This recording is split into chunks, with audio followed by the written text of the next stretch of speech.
कक्षा 9 में पाठ्य पुस्तक संचयन में चैप्टर 2 स्मृति सन 1908 की बात है। लेखक अपने स्वयं के जीवन की घटना के बारे में बता रहे हैं कि 1908 की बात है। दिसंबर का आखिरी या जनवरी का प्रारंभ हुआ था, जिस समय कड़ाके की सर्दी पड़ती है। चिल्ला ज्यादा पड़ रहा था। चिल्ला का मतलब भयंकर, बहुत ज्यादा। 2-4 दिन पूर्व कुछ बूंदाबांदी हो गई थी, इसलिए शीत की भयंकरता और बढ़ गई थी। सर्दी ज्यादा बढ़ गई बारिश होने के कारण। सायकाल के 3:30 या 4 बजे होंगे। कई साथियों के साथ मैं, यहाँ मैं का मतलब है लेखक, कि मैं झरबेरी के बेर तोड़ तोड़ कर खा रहा था। झरबेरी झाड़ी जिसको बोलते हैं, कि गांव के पास से एक आदमी ने जोर से पुकारा कि तुम्हारे भाई बुला रहे हैं, शीघ्र ही घर लौट जाओ। मैं घर को चलने लगा। साथ में छोटा भाई भी था। भाई साहब की मार का डर था, इसलिए सहमा हुआ चला जाता। सहमा हुआ मतलब है डरा हुआ। तो लेकर बता रहे हैं कि मैं शाम के समय झाड़ी के बेर खा रहा था। उसी समय किसी ने आकर कहा कि आपको आपके भाई बुला रहे हैं, और यह सुनते ही मैं घबरा गया, क्योंकि भाई का मुझे बहुत डर लगता था, और यदि वो समय पर नहीं पहुंचते तो वो उनको पीटते या डांटते भी थे। तो लेखक कह रहे हैं कि मैं घर की ओर रवाना हुआ। समझ में नहीं आता था कि कौन सा कसूर बन पड़ा कि जिसके लिए भाई ने कहा कि इसी समय आना है। डरते डरते घर में घुसा।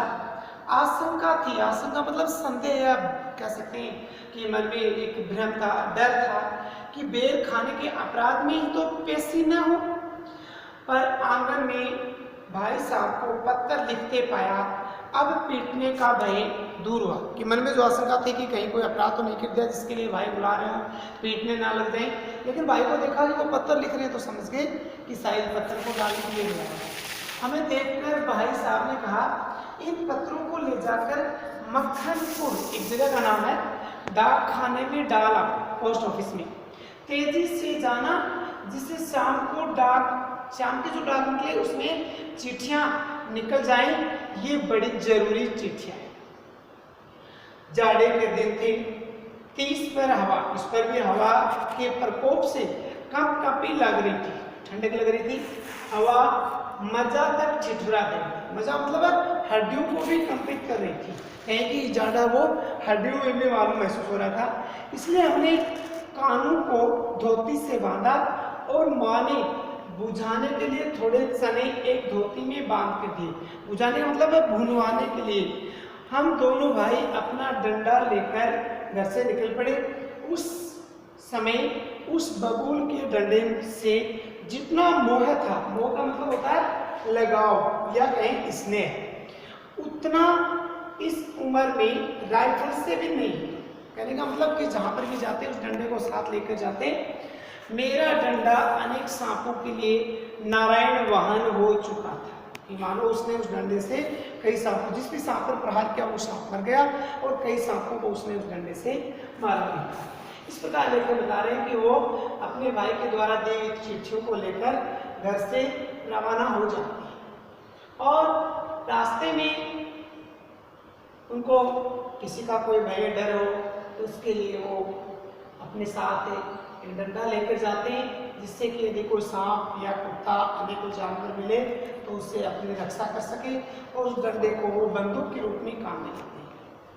मक्खनपुर के स्कूल और गांव के बीच पड़ने वाले आम के पेड़ों से प्रतिवर्ष उसे आम झुरे जाते थे, आम लगते थे, वो तोड़ते थे। इस कारण वह मुख डंडा सजीव सा प्रतीत होता था। प्रश्न बदन मतलब खुश चेहरा। हम दोनों मक्खनपुर की ओर तेजी से बढ़ने लगे। चिट्ठियों को मैंने टोपी में रख लिया, क्योंकि कुर्ते में जेबें या पॉकेट नहीं थे। हम दोनों चलते कूदते एक ही सांस में गांव से 4 फर्लांग दूर उस कुएं के पास आ गए, जिसमें एक अति भयंकर काला सांप पड़ा हुआ था। कुआं कच्चा था और 24 हाथ गहरा था।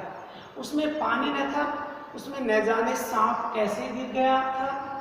कारण कुछ भी हो, हमारा उसके कुएं में होने का ज्ञान केवल 2 महीने का था।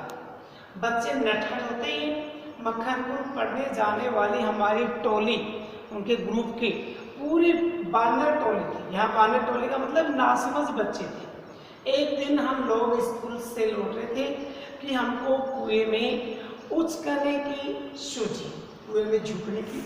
सबसे पहले उचकने वाला मैं था। कुएं में झांककर एक ढेला फेंका, एक छोटा पत्थर फेंका कि उसकी आवाज़ कैसी होती है। उसके सुनने के बाद अपनी बोली की प्रतिध्वनि सुनने की इच्छा थी कि कुएं में हम कुछ बोलते हैं तो उसकी आवाज़, हमारी आवाज़ वापस कंप्लीट होकर के हमें सुनाई देती है। पर कुएं में जो ही ढेला गिरा, छोटा पत्थर डाला, क्यों ही एक फुसकार सुनाई पड़ी। सांप जिसको पुकार कहते हैं, वो सुनाई दी। कुएं के किनारे खड़े हुए हम सब बालक पहले तो उस फुसकार से ऐसे चकित हो गए जैसे किलोले करता हुआ मृग समूह, हिरण का समूह अति समीप से कुत्ते को भौंक से चकित हो जाता है। उसके उपरांत सभी ने उछल उछलकर एक एक ढेला फेंका और कुएं से आने वाली क्रोधपूर्ण फुंकार पर कह लगा। जैसे ही कुएं के अंदर ढेला फेंकते, सांप की फुंकार की आवाज़ सुनाई देती और ये बहुत खुश हो जाते और फिर दोबारा कोई दूसरा बचा जाता, वो उस पर दोबारा से कोई छोटा पत्थर फेंकता और सांप उसी प्रकार से फुंकार लगाता, जिससे कि ये बहुत अधिक खुश हो। गांव से मक्खनपुर जाते और मक्खनपुर से लौटते प्राय हमेशा का ये क्रियाकलाप हो गया। प्रतिदिन कुएं में ढेले डाले जाते। मैं तो आगे भाग कर आ जाता था, टोपी को एक हाथ से पकड़कर दूसरे हाथ से ढेला फेंकता था। ये रोजाना की आदत सी हो गई थी। सांप से फुसकार करवा लेना मैं उस समय बड़ा काम समझता था, एक बड़ी उपलब्धि समझता था। इसलिए जैसे ही हम दोनों उस कुएं की ओर से निकले, कुएं में ढेला फेंककर फुसकार सुनने की प्रवृत्ति जागृत हो गई। लेकिन बता रही कि प्राय वैसे तो हम जब भी स्कूल में जाते, रोजाना सुबह शाम आते जाते समय उस कुएं में पत्थर फेंकते, सांप की फुसकार सुनते।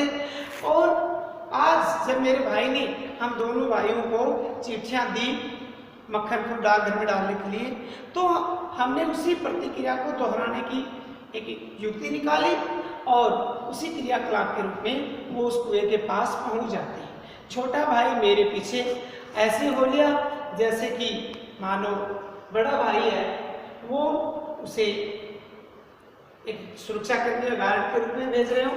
छोटा भाई लेखक के पीछे इस प्रकार से जैसे मृग शावक कहते हैं हिरण का बच्चा।